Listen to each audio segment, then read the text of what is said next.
Swear to me that everything you said about the Fireflies is true. I swear. I get why Joel goes on his rampage and kills half a dozen soldier surgeons.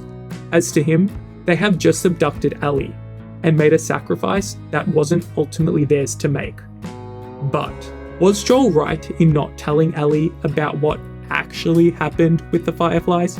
Joel might think he's protecting Ellie from certain death, but in reality, just like the Fireflies, he's making the decision for Ellie. You see, Ellie, unlike most 14-year-olds, has been through a lot. She has experienced firsthand what this world has succumbed to. She has witnessed death upon death and has had to endure a lot more trauma than your average person, even in a post-apocalyptic setting. Ellie is mature enough to make the decision whether to sacrifice her own life for the greater good, but she never is given the chance to. No, Joel took it from her. But it isn't for you to decide. Or you. So what would she decide? Because I think she'd want to do what's right. With surgical procedures, there is always the possibility that death might amount to nothing.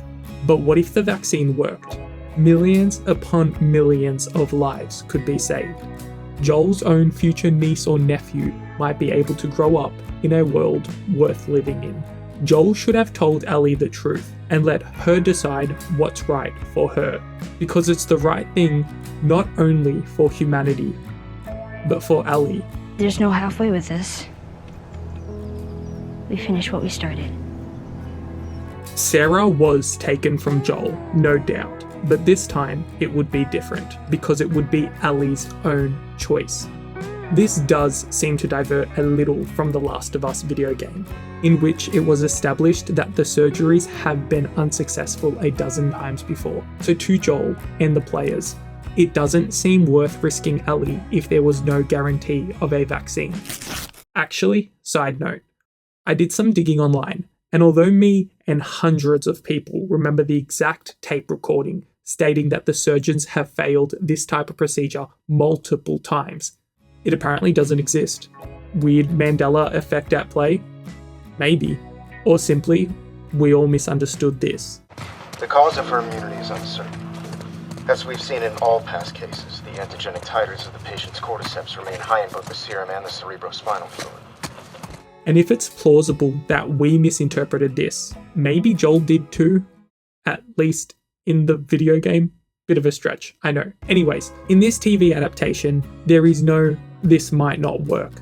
Joel makes his decision fully believing that Ellie could actually save all of humanity. There is no doubt lingering in Joel's mind that this won't work. No, Joel simply cares too much about Ellie to lose her again. We don't have to do this. I want you to know that. What do you mean? What else are we supposed to do? Nothing. We just go back to Tommy's. We forget about the whole damn thing. Joel has been broken since his daughter's death. He refuses to let anyone in, even Tess. He kept her at arm's length. Maybe not intentionally, but undoubtedly. Joel doesn't want to experience the type of loss that had broken him before. When Tess died, Joel didn't really seem all that torn up about it. Sure, he cared about Tess, but her passing didn't have the emotional impact on him that it should have.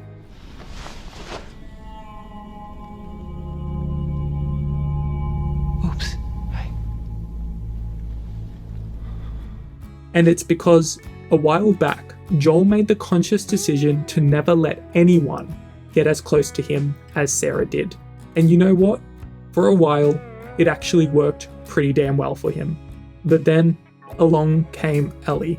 Despite Joel's efforts to keep his distance, Ellie manages to fill the hole that has been missing from Joel's life since Sarah's death. And before he knows it, Joel finds himself unable to give her up. Joel makes the selfish decision to not explain what actually happened with the Fireflies because he wants to prevent Ellie from making a different decision, one where Ellie makes the ultimate sacrifice. When Joel tells Ellie that he attempted to end his own life after the death of Sarah, it's quite clear what he is suggesting. Joel would rather live in a world full of infected than live in a world without Ellie. In fact, Joel would rather be dead than live on without Ellie.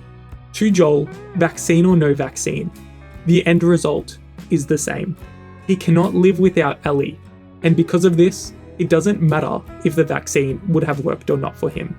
Joel is not only choosing to protect Ellie by keeping her safe.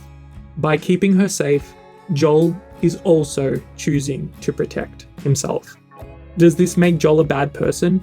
Hell no. But it does leave us with this lingering question. What length would you go to protect the ones you love? We see this time and time again, from Henry's fierce devotion to keeping Sam safe, Bill refusing to live in a world without Frank, Tommy's willingness to sacrifice his own life for a better future for his child.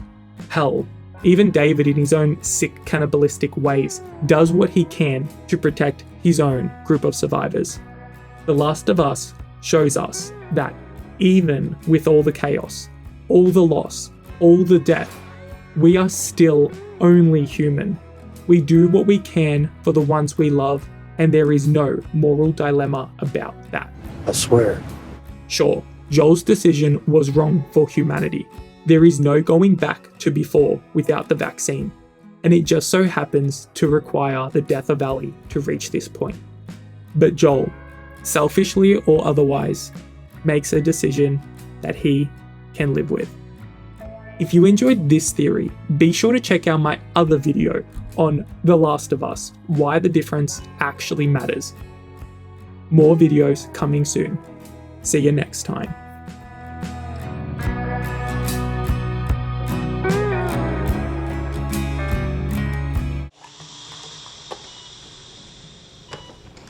Unhook her. How did you get in here? I said unhook her. I won't let you take her.